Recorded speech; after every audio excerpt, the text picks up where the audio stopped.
Spoilers for Beyond the Gates on April 6th raise a painful question. Is Naomi's love strong enough to keep believing in Jacob and waiting for him to complete his mission and come home? How will Donnie react when she learns her daughter has been hiding a serious health risk?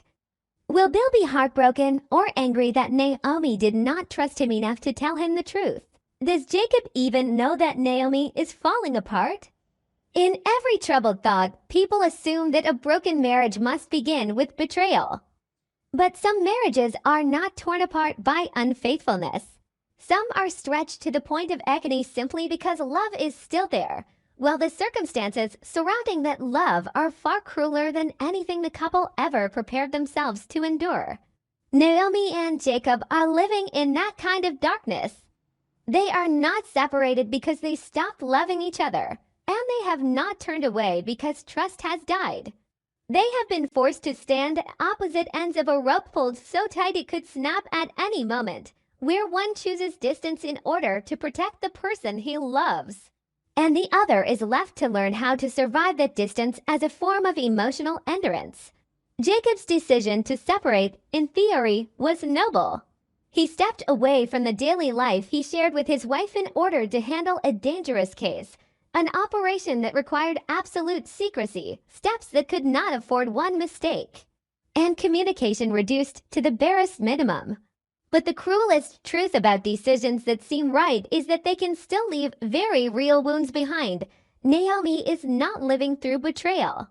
She is living through a waiting game so long and painful that even the most familiar parts of her life have begun to feel strange. The burner phone Jacob bought for her should have been a lifeline. Yet with every passing day it feels more like a fragile object holding on to the last traces of warmth in a marriage being tested by silence, anxiety, and fears too deep to name. Their anniversary no longer feels like a sweet milestone. It feels like the sharpest wound cut into the most beautiful part of their shared memory. While other couples might use that date to remind each other how many years they have survived together, Naomi and Jacob can only face the fact that this year, the celebration of their love is being marked by distance.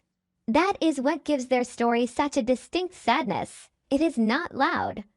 There are no explosive confrontations, no dramatic public collapse, no spectacular betrayal unfolding in front of everyone. Instead, it is the quiet kind of pain, the slow and relentless ache that wears down the spirit of a woman who has always tried to present herself as strong, composed, and in control of her life. The harder Naomi tries to look fine, the more fragile she becomes. Because a woman who is truly fine is not someone who must suppress every urge to text her husband. She is not someone who stares at a secret phone as if it were both a doorway to hope and the edge of a cliff. What is tormenting Naomi is not only how much she misses Jacob, but the growing feeling that she no longer knows where her husband truly is within himself. He still loves her. That much hardly seems in doubt, but whether he still has control of the situation is the question, allowing every fear inside Naomi to quietly multiply. If the show chooses to revisit Naomi and Jacob's journey through flashbacks, from their first date to the vows they made on their wedding day, it will be more than an emotional device. It will be a way of forcing viewers to see the heartbreaking distance between who they are now and who they once were. Two people who found each other through honesty, who placed complete trust in one another, who believed that no matter how life turned against them, they would always remain each other's safe place, are now being forced to exist in a state where they still love one another but cannot reach one another. The deepest pain is not in losing love, it is in realizing that love remains fully alive, and yet still cannot push back the darkness surrounding them. When a marriage is forced to survive on secrecy, beautiful memories stop being simple memories. They become a cruel measurement, reminding people how deeply happy they once were, only so they can feel more sharply how cold the present has become. Within that picture, Isaiah emerges as a very important detail. His help for Jacob is not simply the support of a brother. It is proof that Jacob has begun to reach the limits of his own endurance. A man who is used to carrying everything alone only asks for help when he realizes he can no longer hold everything together through willpower alone. Jacob built a wall between himself and Naomi because he believed it was the best way to protect her. But over time, that wall has also trapped him inside it. He is no longer only distant from his wife. He is also distant from the part of his own life that once made him feel normal, peaceful, and worthy of being saved. Isaiah's presence therefore means far more than a family gesture. It is an opportunity for Jacob to face a painful truth. The harder he tries to appear in control of everything, the more likely he is to lose what matters most. A man operating undercover who must rely on his brother's help on the very day of his wedding anniversary is a deeply worrying sign. It suggests that the case is no longer just work. It has invaded Jacob's inner world, drained his strength, and pushed him dangerously close to the point where he may no longer be able to distinguish between sacrifice that is necessary and sacrifice that is destroying his family. While Jacob has Isaiah, Naomi also needs arms around her before she sinks completely into her loneliness. Ashley has long been her closest support, the kind of friend who stays not through grand advice, but through quiet, steady presence at exactly the right time. But this anniversary may be too heavy for even a best friend to carry alone. Donnie and Bill stepping in to be there for their daughter brings the story into another emotional layer. Sometimes even the most intelligent, accomplished, and resilient adults are still just children trying not to fall apart in front of their parents. Naomi may carry herself like a woman who is used to managing every part of her life, but inside this pain, she is still Donnie and Bill's daughter. Still someone who needs to be seen. Ask how she is doing and held when her inner world has grown unbearably tired. This is exactly where Naomi's health storyline begins to feel especially dangerous and dramatically rich. The fear surrounding her BRCA results is not only fear of illness, it is the fear of seeing her future distorted before she has even had the chance to fully live her present. A test result like that does not only suggest medical risk, it opens a psychological door into panic, loss of control, and the feeling of being betrayed by fate itself. Naomi hides the results not because she is selfish or because she lacks trust in her family. On the contrary, it is precisely because she understands the weight of the truth that she chooses silence. Some secrets are not kept because someone wants to deceive the people they love. They are kept because the person carrying them is not yet strong enough to hear the truth spoken aloud. Naomi may be trying to protect herself from a breakdown she feels approaching. But perhaps even more deeply, she may be trying to shield the people she loves from the possibility of looking at her with pity, fear, or even worse, with the eyes of people beginning to prepare themselves for a loss that has not yet happened. What makes this storyline even more painful is that Naomi is not only facing the fear of a hereditary illness, she is also facing the possibility that she may no longer recognize herself in the mirror. A strong woman often fears not physical pain most of all, but the moment she is forced to live as a symbol of fragility. Naomi may be able to withstand pressure at work, strategic family power struggles, and the complications of marriage. But the possibility of carrying a serious health risk inside her is enough to shake every layer of control she has built around herself. That fear becomes even more powerful with Jacob absent. When the husband who would normally be her greatest emotional anchor is pulled into a secret war, Naomi is left alone on two fronts. A marriage stretched by distance and a future clouded by uncertainty about her health. That is why the question of whether she is truly okay, or merely pretending to be strong, is no longer rhetorical. It lies at the center of everything this character is enduring. Ashley may be the one who discovers Naomi's secret before the rest of the family, and if that happens, it could become an especially moving turning point. Because a secret falling into the hands of a best friend does not explode the way it would in the hands of an enemy, but it can hurt the person exposed far more deeply. Naomi will not be able to defend herself with anger or coldness the way she might with an outsider. She will have to face tenderness, worrying, and disappointment from someone who truly loves her. And sometimes kindness is the very thing that makes a person break down the fastest. If Ashley learns Naomi's secret, It means Naomi can no longer keep performing the role of the woman who is still perfectly fine in front of the world. That hardened mask will crack, revealing someone who is so exhausted she only wants to hear that she does not have to stay strong for one more minute. If Donnie finds out Naomi has hidden her BRCA results, her reaction will almost certainly be a mixture of heartbreak and anger. Donnie is not the kind of woman who reacts gently to being shut out of serious family matters. Her anger will not come only from the secret itself, but from the helplessness of realizing that her daughter carried such fear alone for so long. For mothers like Donnie, the truth itself is painful, but not as painful as discovering their child has been hurting without reaching for them. Yet beneath that anger will still be fierce maternal love, the kind of love that becomes more controlling the more it cares, the kind that cannot bear being excluded from a child's battle. Bill, however, is a different matter entirely.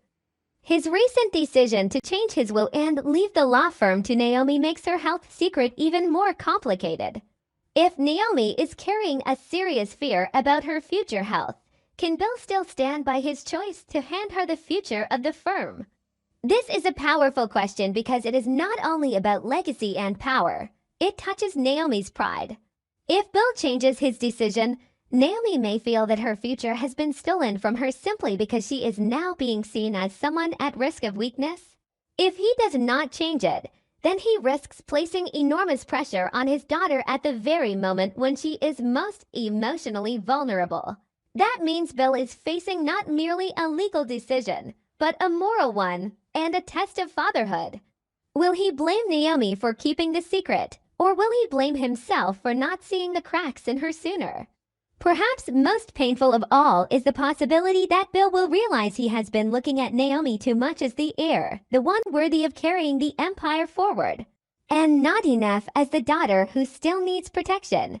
Naomi, on the other hand, if she realizes her father must now reconsider the future because of her health, will have even more reason to close herself off.